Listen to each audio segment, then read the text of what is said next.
Hey everybody, it's Crazy Steve bringing you another video.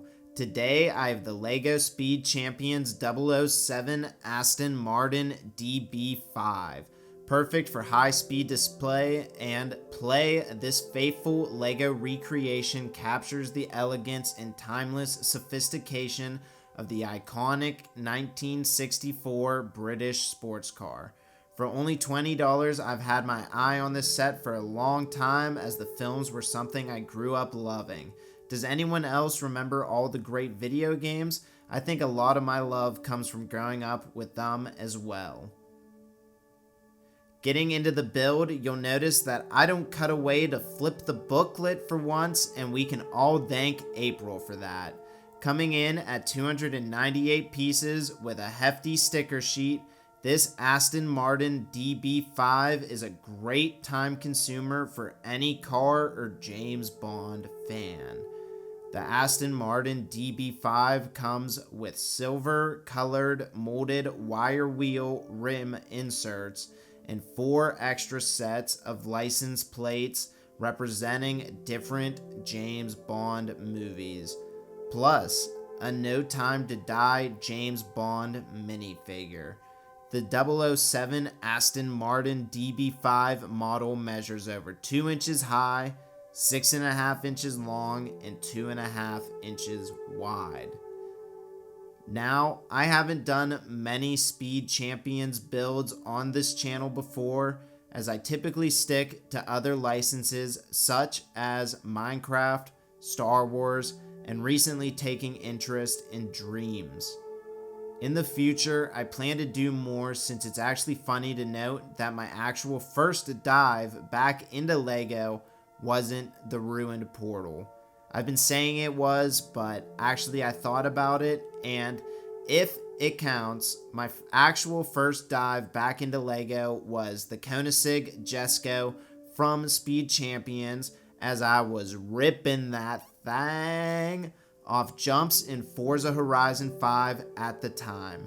Not that it means much, but I wanted to correct the Crazy Steve lore in case anyone is making a wiki. Back to video games though, comment below if you have a favorite 007 game. There are so many options, it's hard to choose, but I think my pick is easy. Not typical, but I do think that From Russia with Love was my favorite 007 game growing up.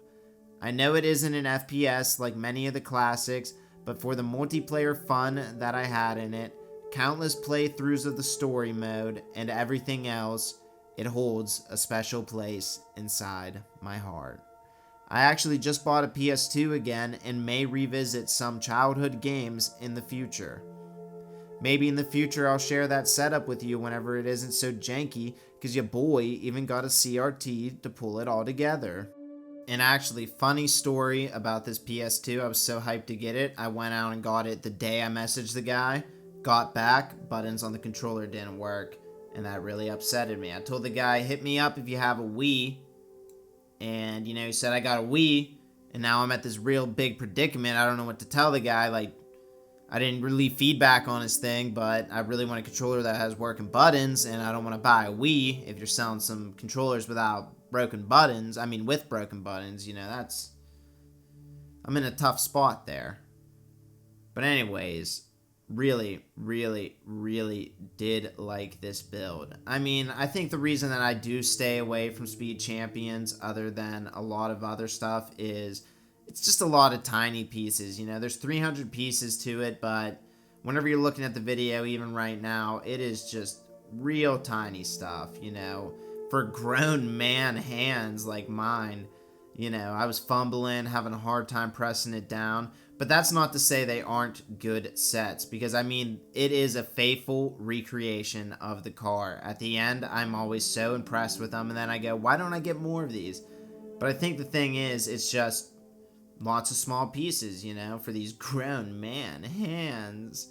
But you'll have to let me know, too, what you think about stuff like retro game. And, I've been collecting a lot more than LEGO, too, and I'm really interested in hearing what you guys want to see more of on the channel.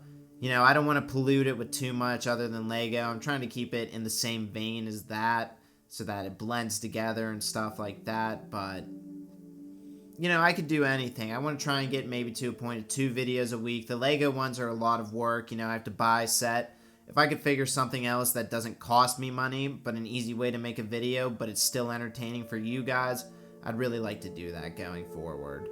But I'm not making any promises. Don't be sitting there going, Stevie, Crazy Steve's going to be putting out 2 videos a week now, Mom. Oh my Lord, because it might not happen. You know, I just went through a lot in life and I'm busier than ever, but I'm also doing more than ever, and if I just turned the camera on maybe at one point, I'd have some interesting stuff. You know, I'm big into selling stuff right now. I've been at the flea market. I'm going to be peddling some items.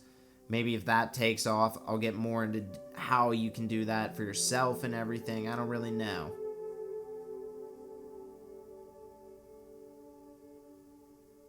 But, chicken butt.